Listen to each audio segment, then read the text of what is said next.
kami akan menjawab pertanyaan-pertanyaan yang sudah masuk di dalam WA kami. Yang pertama adalah, Tuku tolong menjelaskan perbedaan antara garim dengan dain. Ya, ini sangat perlu kita bedakan ya, antara garim dengan dain, agar supaya nanti yang berhutang pun, yang dain, yang statusnya dain ini tidak mendakwakan dirinya sebagai garim ya. Apalagi pada saat-saat terakhir bulan Ramadan ini adalah banyak orang yang mengaku sekedar untuk bayar kredit, padahal dia berkredit itu, kredit rumah, kredit motor, kredit mobil dan sebagainya, kredit perabot. Dia bahkan dia mendakwakan dirinya sebagai orang yang berhutang. Nah, kira-kira ini kayak mana gitu? Kira-kira arah pertanyaannya seperti itu ya. Jadi baik kita jawab untuk sementara. Jadi adapun perbedaan antara garim ya, kata-kata penggunaan kata-kata garim dengan dain itu adalah satu.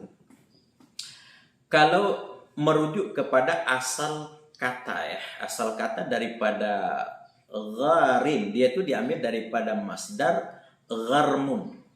Gharmun itu apa? Gharmun itu artinya luzum. Jadi kalau kita ambil kesimpulan, gharimun adalah isim fa'il, orang yang lazim.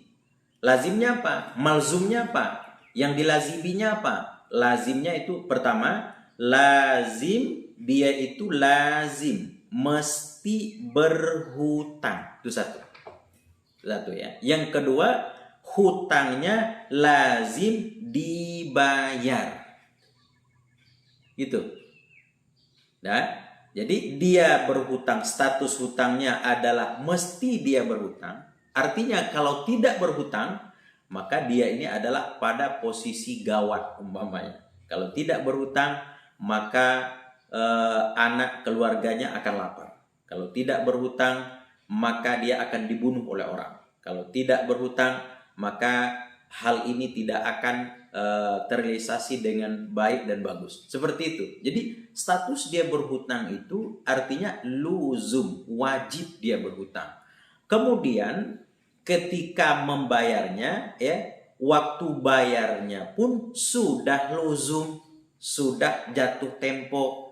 Nah, pada ketika itu, pada ketika jatuh temponya, pada ketika sudah wajib datang waktu untuk membayar hutang itu, ternyata dia belum sanggup untuk membayarnya. Nah, ternyata dia tidak sanggup ataupun belum sanggup ya untuk membayar sepenuhnya daripada hutang yang ada, ataupun dia sanggup separuh daripada hutang yang ada. Nah, kalau dia itu tidak sanggup untuk membayar sepenuh hutang, sebanyak hutang, duit yang dia hutang ataupun apapun yang dia hutang, maka dia harus mesti dibantu untuk melunasi hutangnya. Ataupun dia memiliki separuh, kita katakanlah hutangnya adalah 5 juta. Maka yang dia sanggup membayarnya setelah jatuh tempo itu adalah 2,5 juta. Maka masih kurang, tersisa 2,5 juta lagi. Maka para muzaki ya akan membantu orang ini membayar sebanyak sisa daripada hutang itu, nggak boleh lebih. Karena kalau lebih nanti akan mengambil hak orang lain. Begitu. Nah, kemudian itu pertanyaan pertama ya. Kemudian yang kedua adalah bagaimana masjid atau musola yang membuat hutang di dalam bulan Ramadan dengan tujuan adalah agar dibayar dengan zakat fitrah. Nah, ini juga banyak terjadi ya di tengah masyarakat kita.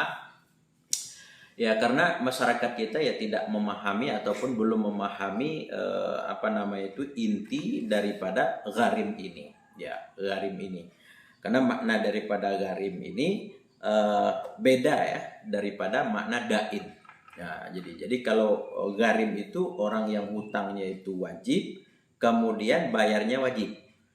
Yang kedua itu dain. Kalau dain itu dia hanya berhutang. Berhutang tuh bisa saja karena keinginan, bukan hal-hal yang darurat, bukan hal-hal yang primer sifatnya, tapi hal-hal yang sekunder. ya kan? Bisa saja karena memang ingin memiliki sesuatu tapi dia tidak sanggup, lalu dia berhutang. Ini orang ini dikatakan di dalam istilah Arab itu ya, di dalam kitab dikatakan dengan dain, yaitu orang yang berhutang. Maka orang si dain ini, orang yang berhutang ini bisa saja dia ini adalah berhutangnya karena gara-gara bukan karena alasan darurat ataupun bukan karena alasan hajat, begitu. Hanya sebuah keinginan belaka. Ya, jadi bagaimana kalau masjid, musala, surau-surau yang ada di dusun, pertengahan puasa dia buat hutang gitu ya. Dia buat hutang. Sebenarnya begini. Kalau tujuan daripada pengurus masjid, pengurus musala, pengurus apapun itu, begitu. Tujuan kasdan, tujuan awalnya dari berhutang itu ingin dia ambil ataupun targetnya bisa dibayar hutang ini dengan dia kumpulkan zakat fitrah di akhir bulan Ramadan. Ini menurut hemat kami tidak boleh. Kenapa begitu? Karena begini. Karena hutangnya pertama nggak wajib. Nggak luzum gitu ya. Kemudian dan yang kedua, jatuh temponya pun tidak mesti harus sebelum hari raya ini.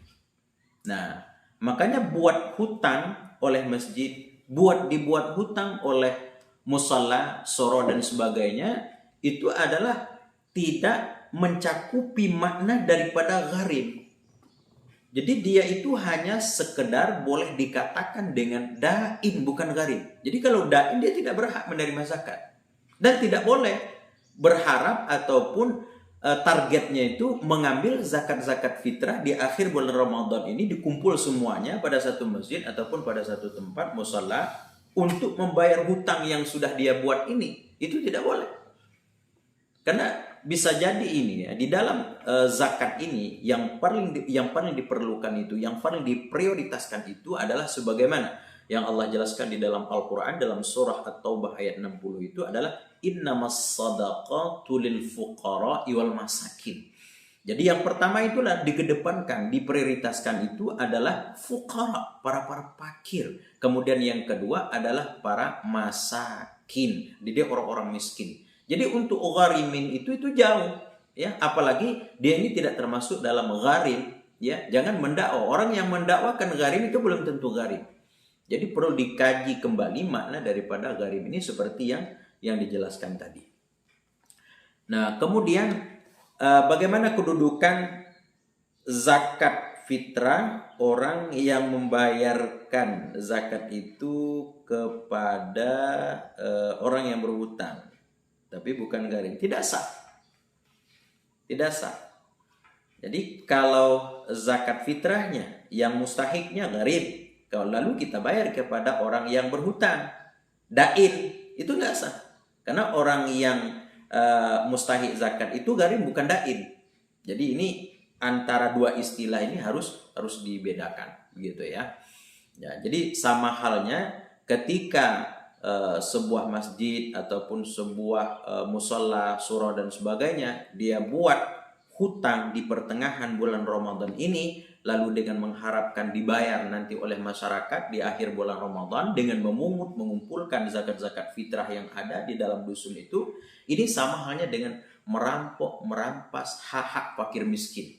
Masih banyak lagi fakir miskin yang mesti kita perhatikan, dari hanya sekedar memberi karpet mewah, dari hanya sekedar kita mengecat masjid, dari hanya sekedar kita bikin kita bikin pagar masjid, kita perbaharukan ini, perbaharukan itu. Begitu. Jadi ada yang lebih diprioritaskan oleh Allah Subhanahu wa taala. Jadi jangan sampai kita merampas hak-hak orang yang sudah diprioritaskan oleh Allah Subhanahu wa taala.